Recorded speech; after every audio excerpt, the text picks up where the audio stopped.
আমি আমার সমর্থন আবু বাকের মজুমদারের প্রতি ব্যক্ত করছি।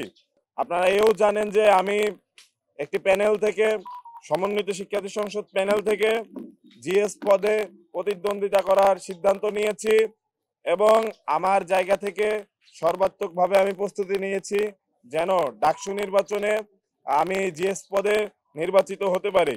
কিন্তু আমার কাছে সবসময় মনে হয়েছে ঢাকা বিশ্ববিদ্যালয় ক্যাম্পাসে শুধু নয়, সব জায়গায় গণ অভ্যুত্থানের শক্তি সমূহের মধ্যে ঐক্য প্রয়োজন।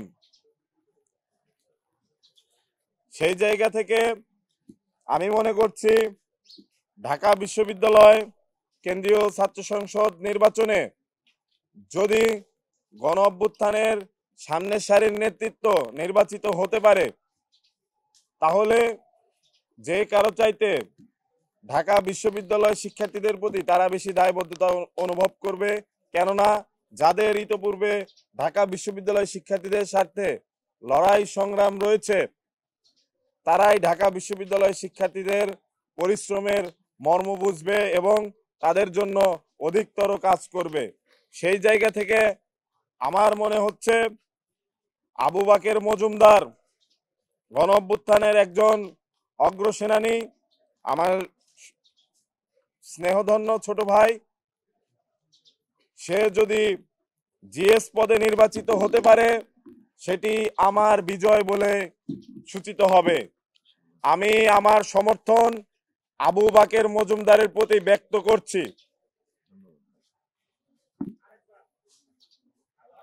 আমি জিএস পদে নির্বাচিত করার জন্য আমার সকল শুভাকাঙ্ক্ষী ঢাকা বিশ্ববিদ্যালয় সাধারণ শিক্ষার্থীবৃন্দ সকলের প্রতি আহ্বান জানাচ্ছি, আবু বাকের মজুমদারকে আপনারা জিএস পদে নির্বাচিত করুন। আবু বাকের মজুমদারের বিজয়ী মাহিন সরকারের বিজয় বলে সূচিত হবে ইনশাআল্লাহ।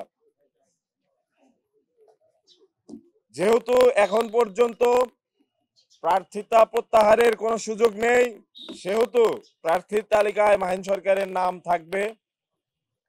কিন্তু যারা আমাকে সমর্থন করেছেন, যারা আমার শুভাকাঙ্ক্ষী, প্রত্যেকের উদ্দেশ্যে আমি বলছি আবু বাকের মজুমদারের বিজয়ী মাহিন সরকারের বিজয় বলে সূচিত হবে।